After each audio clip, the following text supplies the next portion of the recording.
Coming direct from the 404, 678, and 770 area codes.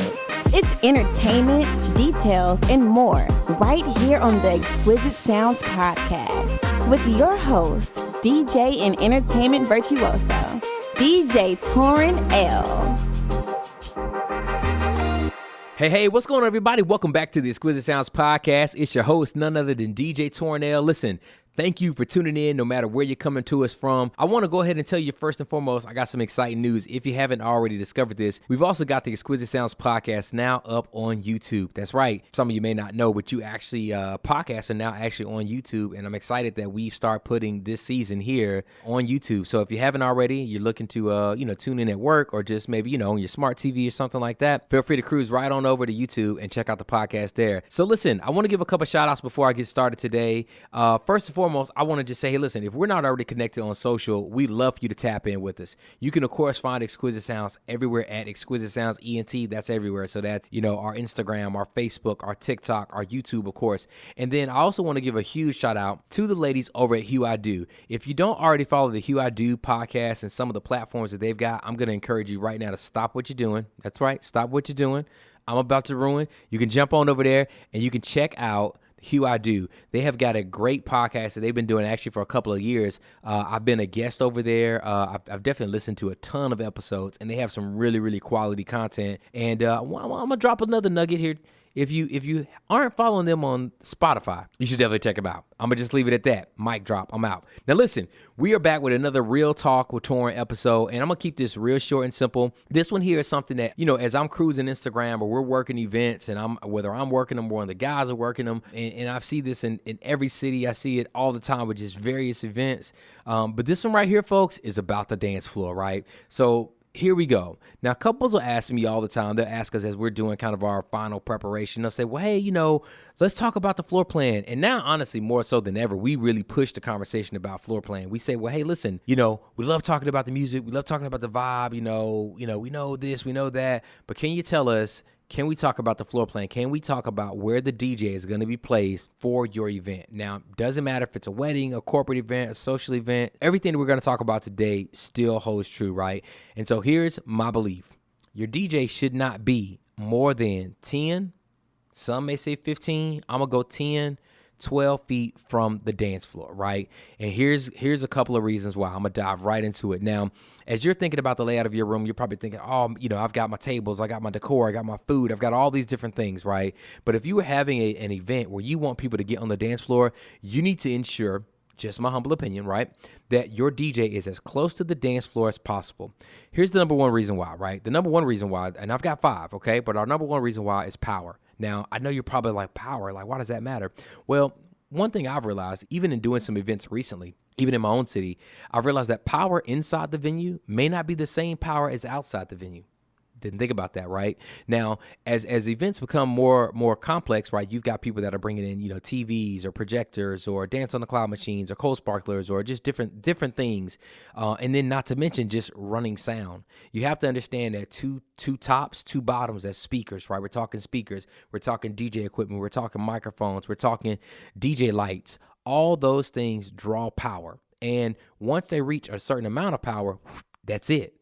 So venues can have certain power drops within them. And sometimes, I won't even say an older hotel or an older space, it could be fairly new, but they have different amounts of power that they distribute, right? So you want to ensure, and I'll say this, and typically the strongest power can be near that dance floor because they're already expecting that, hey, listen, we're bringing in a performer, we're bringing in a band, we're bringing in a speaker, we're bringing in like a presentation. They know that they need the right power right there in those slots. Now, the other thing you don't want is you don't want to have to do a 100-foot power run, meaning that we're trying to run an extension cable 100 feet, outside or to some, obscure corner to draw the proper power. So again, putting that DJ closer to the floor, 9 times out of 10 from what I've seen in my experience, both, here, domestically and internationally, I would even say is that the closer you are to the floor, the better power source you're probably going to have, right? Now, here's another reason, right? Number 2, placement. This is a big one for me, right? When you think about your room, you're thinking about walking in, seeing this space that you've put together. You've got to think placement, right? And one thing about placement, especially if you're having an event where you're expecting people to come, dance, party, celebrate, right? You got to lead them where you want them to go. And of course, you want them to go towards the dance floor, right? So what's better for the dance floor than having the DJ right there by the dance floor to draw those people in, right? So that's something to think about. Now, this will go right into number 3 for us, right? I know a lot of folks are going to say, well, what about my photos? What about my video? I don't know how the DJ setup is going to be. That's true. I've seen really good setups from DJs. I've seen really bad ones. I've seen really great setups for bands. I've seen really bad ones. I've seen wires everywhere. It's all personal preference. It's all about how they do things. I'm not here to bash anybody. All I'm here to say is that when you think photo and video, and even if you do think, well, hey, I don't know what the setup is, one thing you can always do, you can always invest in getting a better setup. So as you're interviewing your, potential entertainment, you can say, well, hey, can you show me a picture of like what your setup is going to look like for my event? They may have 1, they may have 2, they may have 3, they may have several different setup ideas or options for you. So you never know until you have that conversation. So don't let what photo and what video will look like dictate where you put your DJ or even your band for that matter. I know we're kind of DJ based here, but it happens with bands too. Now, here's the next thing. As we've talked about placement, we've talked about power, and we're thinking photo and video. Here's something else that you really should think about. And this has come up quite often. This has come up a lot recently, right? From just different couples that I've talked to, specifically with couples, right? With corporate events, you don't see this as much because they're kind of approaching it from a little bit different aspect. With a lot of couples who are jumping into maybe they're planning a wedding or a vow renewal or maybe just even an engagement party, they maybe haven't hired a DJ ever. Or they haven't hired one in a while, or their parents are in charge of hiring and their parents haven't done it right. But here's something that you have to think about. You have to think about sound distribution. And I know that sounds crazy, but like this is a little bit of science for you, right? Sound is the loudest at its source, right? That's just science. That's not something Torryn's making up. It ain't something I just pulled off the internet. I mean, that is true. That is fact, right? We've all learned that in school, right? So if you think about it, one thing you don't want to do is you don't want to try to put a DJ over in the corner and then they have to blast their music over 4, 5, 6, 7 tables in order to, get that party going or to turn the microphones up for speeches and toasts.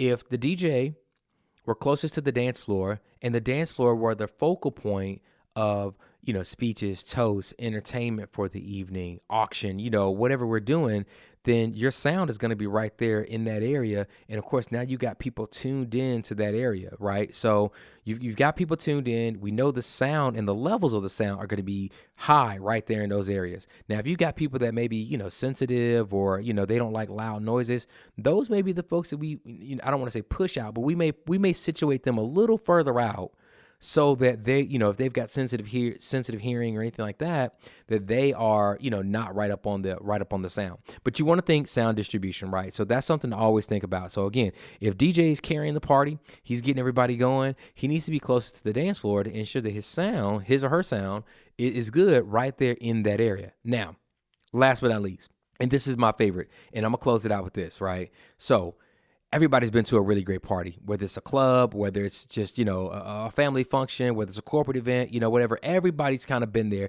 Somebody's had a pretty decent experience at one time or the other, right? And the biggest thing about it is going to be interaction, right? So when you think about your DJ, your entertainment interacting with your crowd, they can't do that from across the room. They can't do that over 6, 5, 7 rows of tables. They need to be right there to be like, Sally, I see you. You getting it from HR, or Megan, way to go. I see the bridesmaids. Like, you need that level. It doesn't have to be that level of interaction. It doesn't have to be, it could be more, it could be less. I don't know. Everybody's different. But my point is that the crowd interaction is going to happen right there on the dance floor. And you want to put whoever you hire in the best possible position to interact, engage, and entertain your crowd. It's just that simple, right? So again, I just want to go over it real fast. Now, listen, you want to, if you can, based on your venue, based on your, your floor plan, some of those things, DJ closest to the dance floor. I've definitely seen and have worked scenarios where maybe we were to the side and we move speakers, but we always want to be as close to that dance floor as possible. I absolutely promise you are going to have the best results, the best outcome, and the best experience when you put your DJ as close to that dance floor as possible. But again, it's going to be power. It's going to be placement. Again, consider your photo, consider your video, right? Sound distribution. And then last but not least, it's going to be crowd interaction. All right. So listen, that's it for me today, everybody. I wanted to make it quick. Again, another episode of Real Talk with Toryn. Again, right here on the Exquisite Sounds Podcast. We appreciate each and every one of you joining in, tuning in. Listen, if you've got anything that we can help with, questions that you've got about entertainment, enhancements, phototainment that we can help with, always feel free to drop us a quick DM somewhere, anywhere we're online. We're everywhere at Exquisite Sounds Ent, and we'll be more than happy to get back with you. Can't wait to connect with you on the next one, and appreciate you for tuning in. Peace.